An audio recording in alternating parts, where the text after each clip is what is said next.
Welcome our guests up here this evening, and we'll get started with the questions here. I do have one prepared question I want to go ahead and start with, and we'll work from my left, if that's okay, to my right, and then after that we'll open it up, see if there's any questions out there. So the first question, Dr. Philgreen, why did your clinic choose to or not implement electronic health records within your practice? I think it's just the way things are going, and our system, we're with HCA, and HCA said you're going to go, and it was time to go. I can't beat that.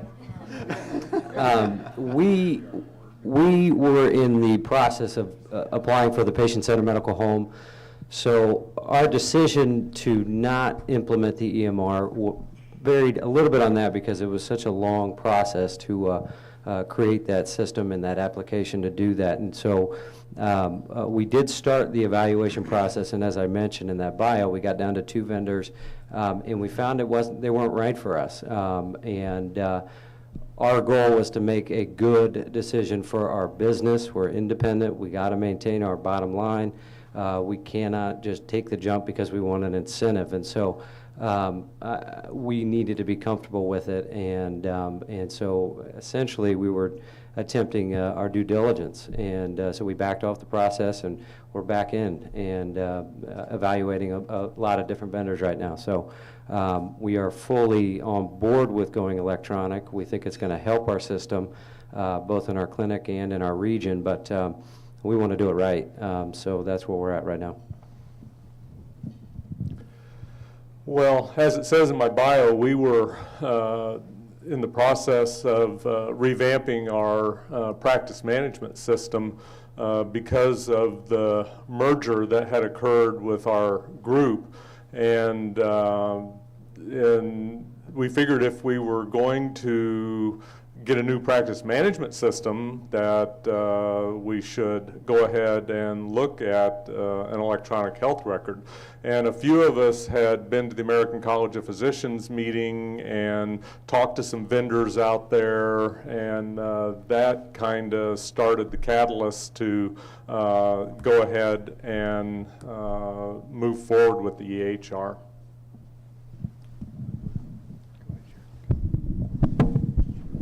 For me, at the time that I adopted 2005, I think it was somewhere around 10 or 15% EMR adoption. And among those 10 or 15% that had adopted at that time, you know, you'd read some stories about guys that had tried to transition from paper charts to the electronic, and a few that had started from ground zero with electronic charts, and it was clear it was easier for the group that started from ground zero with the electronic charts. And I was starting a brand new practice with 0 established patients on the day that I opened up the practice, so I wanted to make it as simple as possible, and we took the leap, and it's turned out well. I'm glad we've got an EMR going.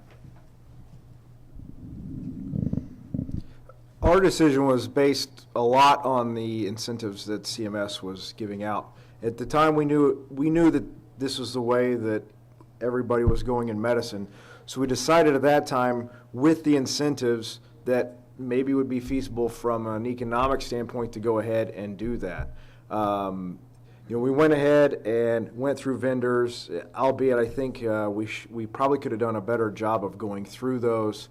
But the main reason we went was because of the incentive, thinking that if we each got that incentive, it would help offset some of the costs of the hardware and the software that we were purchasing.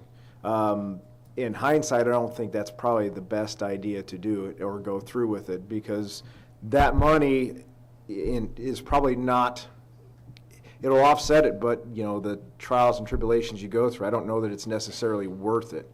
I think you need to do it because it's going to make you a better clinic, not so much from a monetary standpoint. I am in a single clinic myself, but we're also under an umbrella, the Encompass Medical Group. There are 7 distinct clinics in that group, and there are 41 physicians in there and 3 nurse practitioners. And we all, of course, see the handwriting on the wall coming down with reimbursement also, knowing that eventually we need to do this. And there's also concern about quality care in medicine, and how do you prove to someone that you are trying to provide quality care. And so as a group, we started looking in 2006 at various vendors and various systems, and looked and about narrowed that down to 3. And then we had a smaller group of people who sat down with those 3 and talked to them and had them come in and kind of show what they could do if you were in an office visit and that sort of thing, so that you could get a system that was usable for you. And then we went and worked on the affordability piece, and that's difficult too, because it is hard to afford those. We wouldn't buy it just strictly to get meaningful use dollars, but at least if we did meaningful use, if we could get there, we knew that we would at least recoup some of our investment, which was very major. We started with 4 of the clinics in 2008, and we worked up until flu season on those 4 clinics, and then put a hold on them until we were past 6 season. And then in June we started up with the last clinics and had those clinics all up going with EMR by the end of August. So it was a major undertaking. We had a group of, I think, 5 or 6 people who came to each clinic site, who spent that whole first week and part of the second week with us and stayed on site, stood at our workstations, and you came out of the room and you said, okay, how do I do this?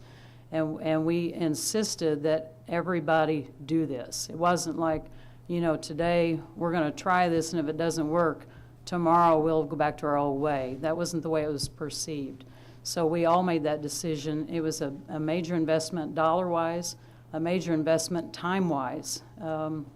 We found out that if we knew ahead of time that we could preload some of our data, because our practices are old and some of us have 10,000 charts in the basement. It's a big undertaking to go from a paper chart into an electronic health record. And I know that I lost a whole summer, but as did many of our office staff. Okay. I'd like to give Dr. Zing the opportunity to ask the first question, carry over. Yeah, I know I should have been here 5 years ago in such a meeting, way behind. My question is the same: how to start for a solo practitioner in groups of 45 and sharing cost and implementing and buying this initially makes sense. But for me, I have looked around. Every time I talk is the big bucks I have to come up with early on. These incentive 1% and all that don't make sense for 10, 15 years to recover that money. I don't share much information as other primary care physicians in ophthalmology. I'm there and that's it. I don't know where to start from, and need some guidance there. A couple of resources you could turn to.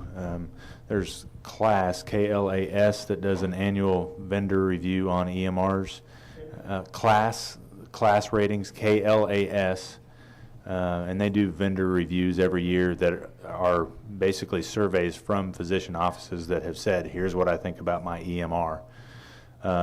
In addition to that, the AAFP for family physicians has a pretty extensive survey that they do about every 2 years. And so, it's clearly applicable to family docs, but, with the generic nature of what we do, I know that a lot of specialists wind up using similar EMR, the same EMRs that many family docs are using. So, specific to ophthalmology, I have no idea. But, at startup for me, it was definitely counting the cost. I think there are some that are higher than others that you can kind of quickly knock off the list. But I think competition has probably pulled the cost back down in for a good number of those.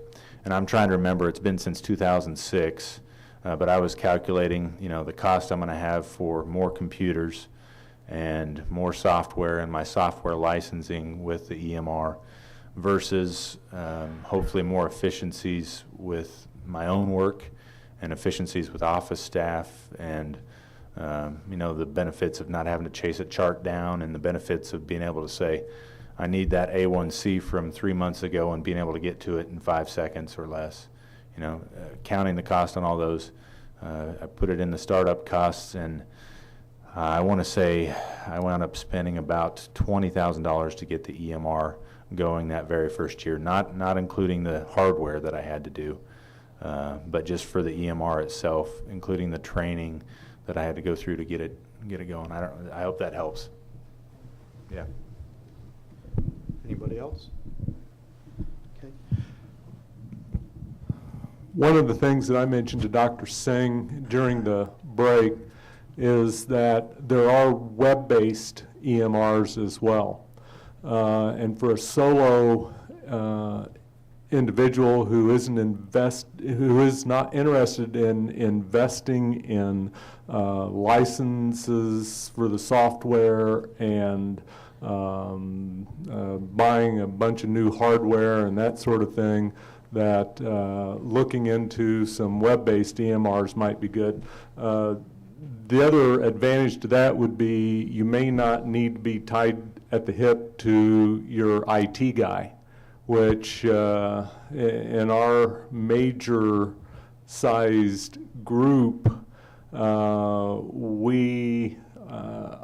we're best buddies with our IT guy. There is someone working on the server there just making sure it stays good all the time. So